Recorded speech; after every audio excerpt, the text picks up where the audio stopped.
இந்த நாளில் கர்த்தர் உங்களை ஆசீர்வதிப்பாராக. என்னை பற்றி எதிர்காலத்தை குறித்த கவலை யாருக்குமே இல்லை என்கிறதான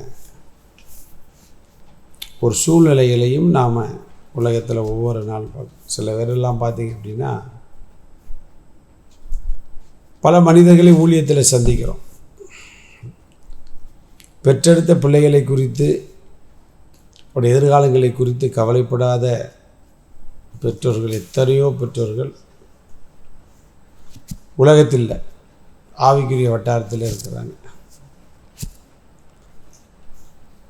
பெற்றோரை குறித்து கவலைப்படாத பிள்ளைகள் இருக்கிறாங்க. சில ஊழியர்கள் கூட சபையை குறித்தோ சத்தியத்தை குறித்தோ கவலைப்படாத அப்படிப்பட்ட மனிதர்களை நம்ம பார்க்குறோம். இந்த அனுதின கர்மலை கேட்டுக்கூட அருமையான தேவனுடைய பிள்ளைகளை உங்களுக்கும் கூட அப்படி ஒரு எண்ணங்கள் ஓடிக்கிட்டு இருக்கலாம். என்னுடைய வாழ்க்கை குறித்து, என்னுடைய மேன்மை குறித்து, என்னுடைய விடுதலை குறித்து, என்னுடைய ஆசீர்வாதங்களை குறித்து கவலைப்படுறதுக்கு ஒருத்தர் கிடையாது. எனக்கு ஒரு நன்மையை தேடி யாராவது தருவாங்களாம் கிடையாது. நானே முயற்சி பண்ணி நானே தான். சில நேரங்கள் அப்படி தான் அமைதி விடுது. யாபேசை போல் யாபேஸ் அவனே போராடி ஜெபம் பண்ணி ஆண்டோடு தான் ஆசீர்வாதங்களை பெற்று வாழ்ந்த சரித்திரமெல்லாம் வேதம் சொல்லுகிறது. ஆனால் இதை காட்டிலும் சில வித்தியாசப்பட்ட குடும்பங்கள்லாம் இருக்குது, வித்தியாசப்பட்ட சபைகள் இருக்குது. அங்கெல்லாம் பார்த்திங்கன்னா தன்னை தேடி தன் குடும்பத்தில் ஒரு ஆளுக்கு ஒரு காரியம் அப்படின்னா அவ்வளோ பேர் ரொம்ப அக்கறையாக செயல்படுகிறது உண்டு. சில சபைகளும் உண்டு. எந்த விசுவாசியாக இருந்தாலும் அவங்களுக்காக அவ்வளவு பிரயாசப்படுவாங்க. இயேசுநாதன் அப்படி தான். அதனால் இந்த கர்மலித்த நிகழ்ச்சியை கேட்டுக்கொண்டு என்னை பற்றி, என்னுடைய சௌக்கியத்தை அல்லது என்னுடைய மேன்மை குறித்து கவலைப்படாத மனிதர்கள் நடுவிலே நான் வேலை செய்கிறேன், உட்கார்ந்துருக்கிறேன், அப்படிப்பட்ட ஒரு குடும்பத்தில் இருக்கிறேன் அப்படின்னு கவலைப்பட்டிங்கன்னா இன்றைய தானம் உங்களுக்கு தான். வேதத்தில் ஒரு மாமி தனக்குள்ளே பேசிக்கொண்டு தன்னுடைய மருமகளை சொன்ன வார்த்தையை வாசிக்கிறோம். கேட்போமா? ரூத்து 3ஆம் அதிகாரம் 1ஆம் வசனம்.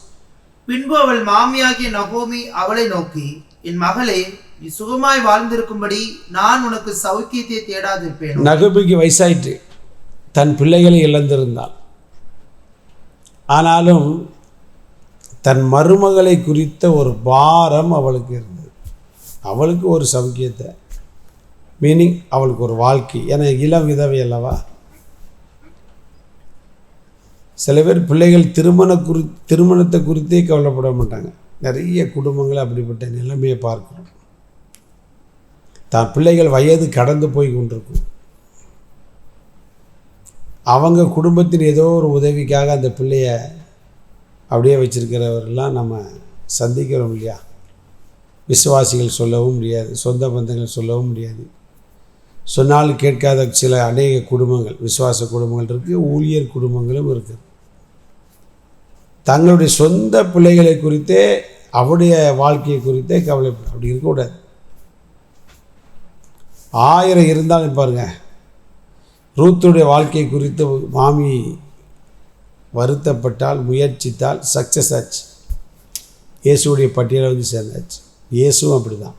அவருக்கு எப்போ பார்த்தாலும் நம்முடைய சௌக்கியத்தை பற்றியே தான் இருப்பார். சிலுவை சுமந்து எதுக்கு நினைக்க?